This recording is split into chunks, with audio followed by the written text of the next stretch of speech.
ॐ सदाशिवसमारम्भां शङ्कराचार्यमध्यमाम् अस्मदाचार्यपर्यन्तां वन्दे गुरुपरम्पराम्.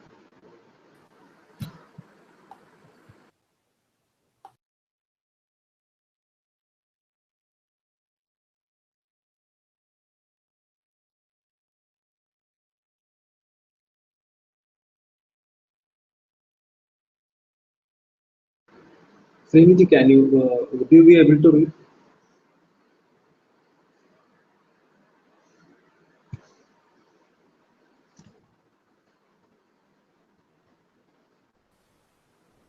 Me? Yeah. Would you be able to read? Yeah, sure. Yeah, okay. So first Nirmalaji can start, then after that you can read, and after I will do third. Sure. Nirmalaji, please start. Yeah, Hari Om. The teacher should know adequacy as himself. To reveal adequacy to the seeker, teacher should know adequacy himself, and he should know how to establish a context in which adequacy is discovered. The Mundaka verse we have discussed describes that teacher. Guru meva abhigachet stotriyam brahmanishtam. Go to a teacher who's learned in the subject matter and steadfast in that knowledge. The teacher whose words can be a direct means of self-knowledge is one who's both stotriyam and brahmanishtam. Stotriyam means one who's well versed in the scriptural source of the teaching, one who knows the content of the text and also the methodology for imparting that knowledge. Stotriyam derives from the verbal root, which means to hear, and indicates, in accordance with the oral tradition of teaching, the one who's versed in the knowledge of the adequate being, having heard that knowledge from its proper sources. Brahmanishtam is one who knows adequacy, who absolutely knows, I am a complete being. One who is Brahmanishtam knows Brahman as himself, not as something other than himself. Brahman, derived from a word which means to grow, to increase, indicates bigness or limitlessness. Nishtha means steadfastness. The one who is Brahmanishtam is one who is steadfast in the knowledge of himself as the full, complete, limitless being. The teacher who can teach you that you are the complete being must necessarily be steadfast in the knowledge of the complete being himself as himself.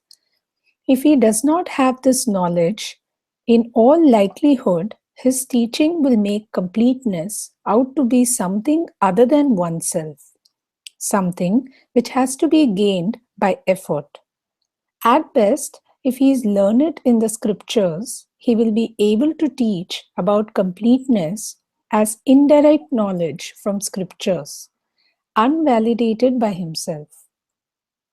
A teacher who does not know himself teaches from indirect knowledge.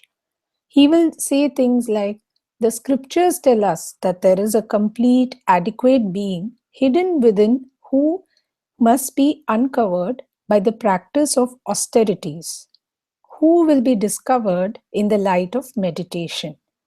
We read such things in books, and we also hear them from teachers who have not understood the scriptures and do not know themselves as the complete being. Such statements mislead the seeker. The complete being can never be covered. It only seems so due to ignorance. Nothing can cover the complete being because it is the complete being. Just as space cannot be covered by the things in it, so completeness cannot be covered. Being all-pervasive, space cannot be covered by anything in it. Similarly, the complete being cannot be covered by anything, not by any form of thoughts, memories, tendencies, sins, habits. The only thing that can cover the complete being is ignorance. Just a dash of ignorance can cover the complete being. The complete being can only be covered by not knowing that I am the complete being. That is all that is required. The whole problem is nothing but ignorance. Therefore, the wise person, the one who can teach the knowledge, is Brahmanishtam, who knows very clearly, I am the complete being. He knows that the complete being is not an object different from himself. Therefore, different from, sorry, I just missed. Therefore, he will not say, the scriptures say that there is a complete being within you hidden by a variety of things which you must remove. He will say, you are the complete being. And because he knows, his words will carry weight. His words can carry no weight if he does not know.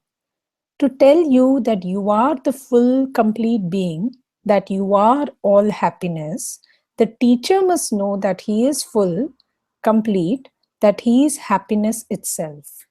The teacher must be happy for his words to work as a means of knowledge when he tells you that you are full, complete happiness.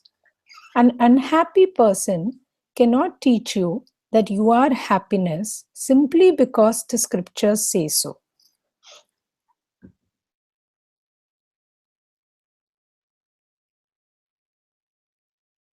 Srinathi, can you continue? Yes. Inadequate teaching can make the problem worse.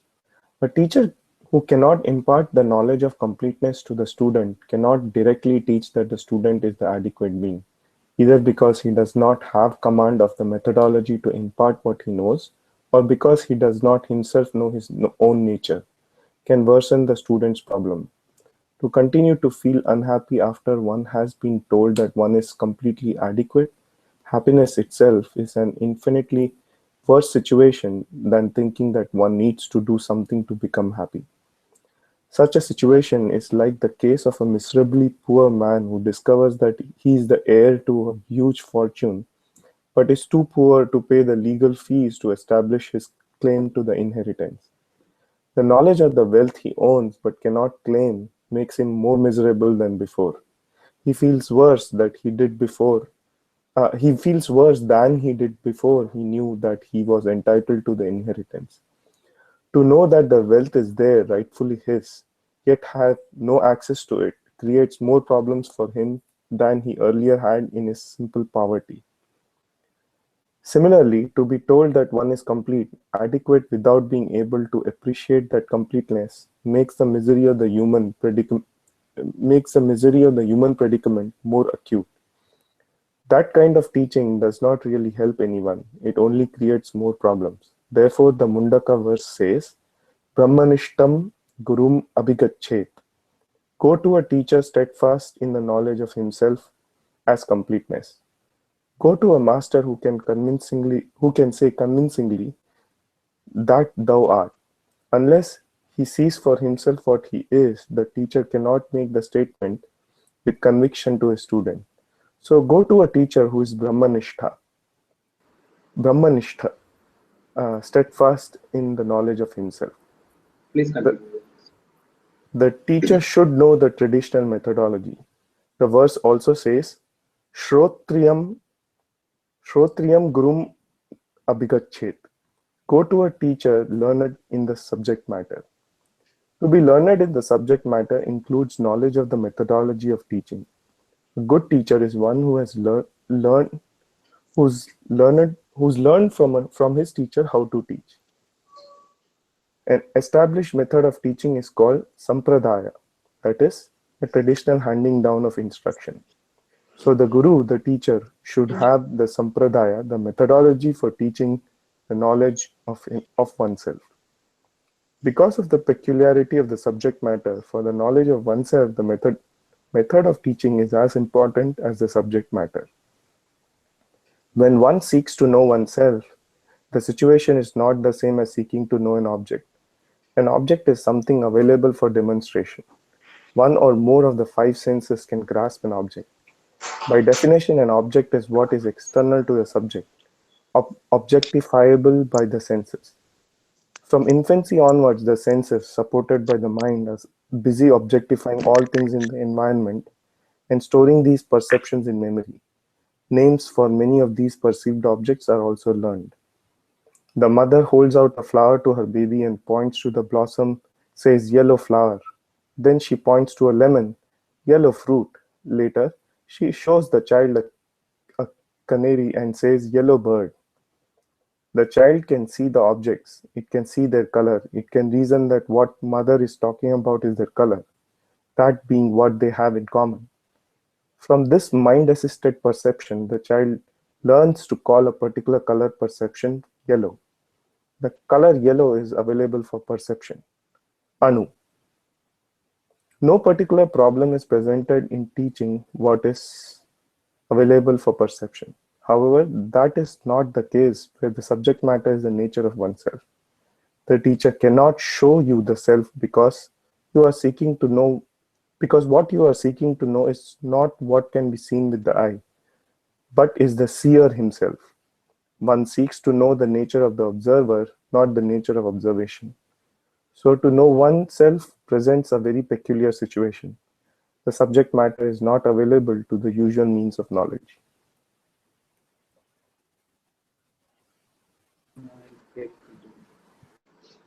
The teacher must demolish wrong conclusions. The teacher has another problem. Not only is the self not available for objectification, but the seeker of self-knowledge has usually also reached very definite conclusion about himself. Conclusions which get in the way when he tries to understand what the teacher is saying. The student's attitude towards himself makes the teacher's task difficult indeed. The student comes to the teacher with a deep-seated conviction about himself. All his life he has struggled to be happy, complete, and free. But for his struggles, he still sees himself as weak, inadequate, powerless, lacking. These are well entrenched conclusions about himself. He has never for a moment had an inkling that he might be complete, full, free from all limitations, that he might be limitless itself. If the teacher simply says to such a student, you are the complete being, the student sitting there with all his limitations and inhibitions will not be able to accept that statement, let alone understand it. In fact, he will argue that he is not complete and will bring all the learning at his command, logic, mathematics, physics, science, to prove how incomplete he is. To be able to make such a student realize that he is complete, the teacher must have a quick wit and a thorough knowledge of the content and methodology of teaching. He must be prepared to encounter and demolish all possible conditioning and all possible schools of speculative thought. He must be able to remove belief systems not supported by direct discovery. The belief that one is complete is not the same as the knowledge of one's completeness. He must be able to strip words such as eternal of their vagueness and use them in such a way that they convey precisely what he wants them to convey. Such a teacher is called as Rotriya, one learned in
Hari Om, Shamubai, are you there?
Hari Om, I'll continue. To be able to make such a student realize that he is complete, the teacher must have a quick wit and a thorough knowledge of the content and methodology of teaching. He must be prepared to encounter and demolish all possible conditioning and all possible schools of speculative thought. He must be able to remove belief systems not supported by direct discovery. The belief that one is complete is not the same as the knowledge of one's completeness. He must be able to strip words such as eternal of their vagueness and use them in such a way that they convey precisely what he wants them to convey. Such a teacher is called a stotriya, one learned in content and mythology.